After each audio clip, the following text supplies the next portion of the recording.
홍명보는 일단 요르단전 승리로 단두대 매치에서 겨우 숨을 돌렸습니다. 팔레스타인전 무승부와 오만전 졸전 승리로 비난이 쏟아지면서 이번 요르단전은 홍명보에게 숨조이는 승부였습니다.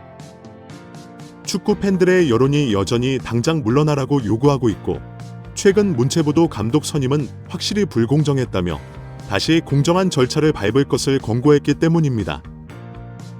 다행스럽게도 요르단전은 플랜 B의 황희찬과 이강인 조합이 갑작스러운 부상으로 실패했지만 영기와 준호가 맹활약을 하면서 위기를 넘기고 결국 승리로 끝이 났습니다.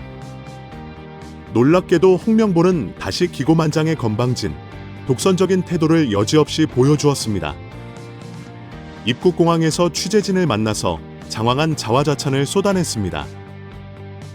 홍명보는 기자가 최근 선임 절차와 관련된 잡음이 있다는 질문을 하자 나는 그런 선임 특혜 논란과 상관이 없다. 나는 대표팀의 감독이다.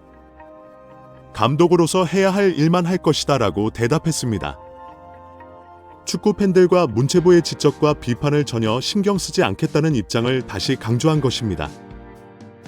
청문회 이후에 문체부의 조사에서 감독 선임이 불공정하고 정상적인 절차를 밟아야 한다는 요청도 무시하기로 한 것입니다. 지난 국회 청문회에서도 홍명보는 사임할 생각이 없고 대표팀 감독으로서 팀을 끝까지 지휘할 것이라고 말한 바 있습니다. 다행히 요르단전에서 승리를 하고 왔기 때문에 기꺼이 기자들 앞에서 자신의 전술과 상황을 적극 자랑하고 싶었을 것입니다. 홍명보는 민이 없는 상황이었지만 전체적으로 자신의 전술이 다 잘 되었다고 설명했습니다. 특히 경기력이 점차 좋아지고 있다면서 지난 1차전보다 2차전이 좀 나았고 2차전 다 이번 요르단전이 훨씬 나았다고 주장했습니다. 자신이 감독으로 선임된 후에 한국 대표팀이 차츰 좋아지고 있다는 주장을 다시 강조했습니다. 이어 오영규, 엄지성, 배주원을 아주 중요한 선수라 칭찬하며 집중력을 가지도록 준비했다고 밝혔습니다. 어린 선수들에게도 집중력 훈련을 시켰고 요르단에서 자신의 전술이 딱 적중했다고 자랑한 것입니다. 홍명보는 선수들에게 복수전이다. 우리 플레이를 하자라고 말을 해주었다고 공개했습니다. 이어 승리에 초점을 맞춰 준비했고 선수들이 잘 준비해줘서 승리했다고 생각한다고 밝혔습니다. 요르단전은 홍명보가 준비한 플랜 B는 성공하지 못했습니다.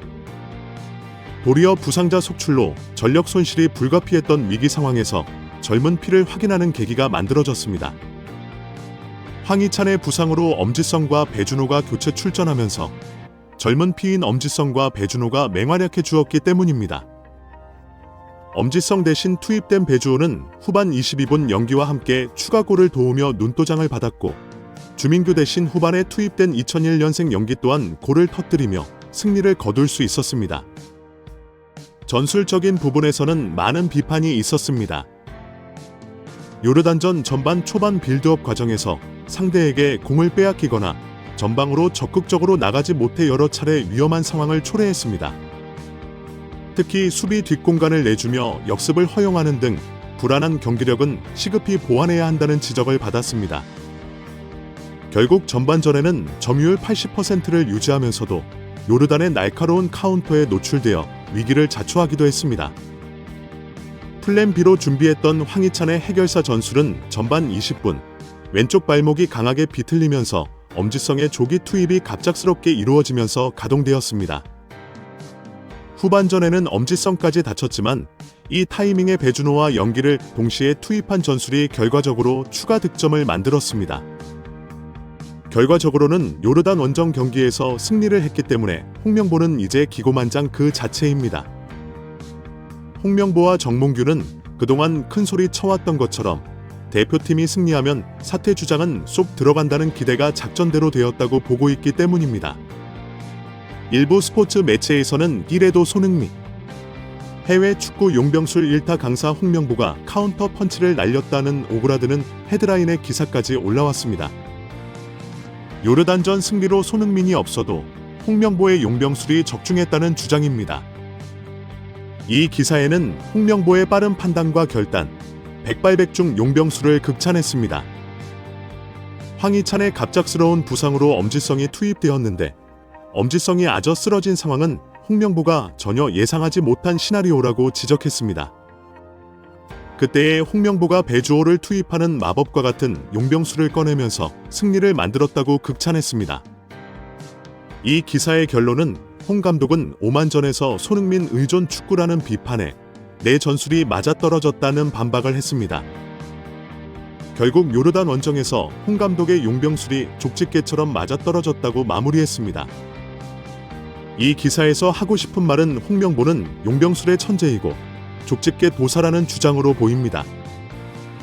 홍명보가 이런 기사에 더 기고만장했을 것은 불보듯 뻔합니다.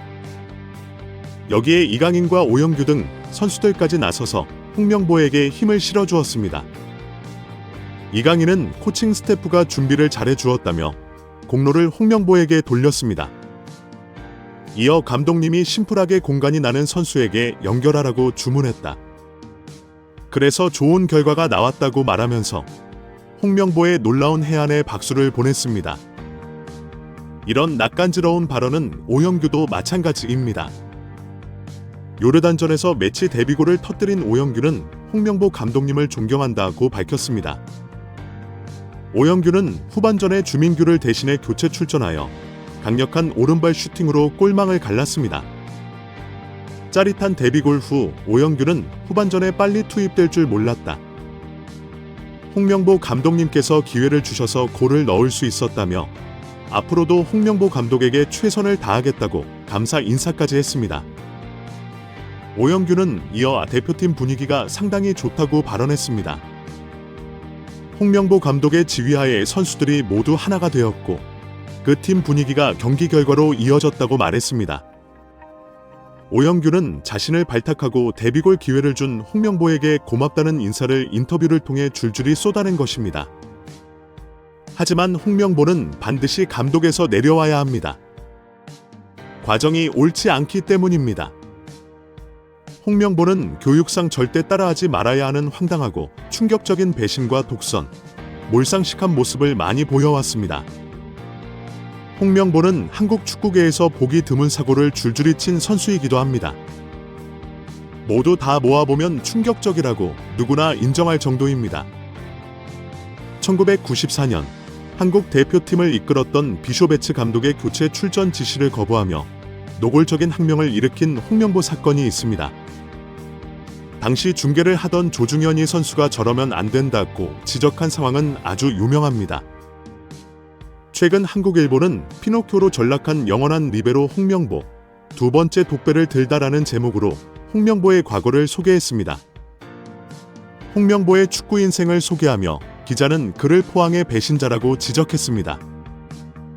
2002년 한일 월드컵이 끝나자마자 미국 메이저리그 사커 LA 갤럭시로 이적한 과정을 비난한 것입니다. 포항 입장에서는 계약 기간이 1년 이상 남아있는 팀 내 최고 스타가 아무런 상의 없이 이적을 추진했다는 점도 충격이었지만 나가 제시한 이적료도 황당한 수준이었습니다.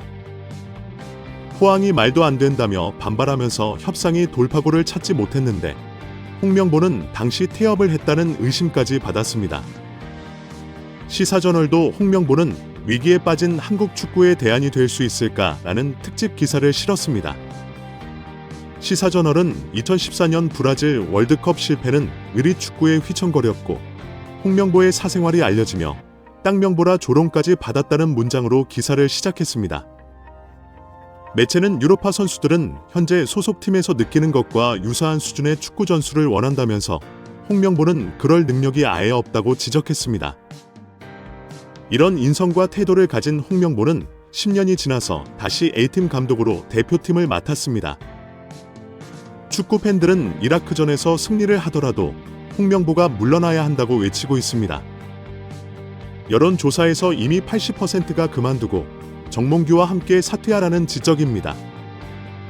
교육상 홍명보의 기고만장과 독선은 옳지 않습니다.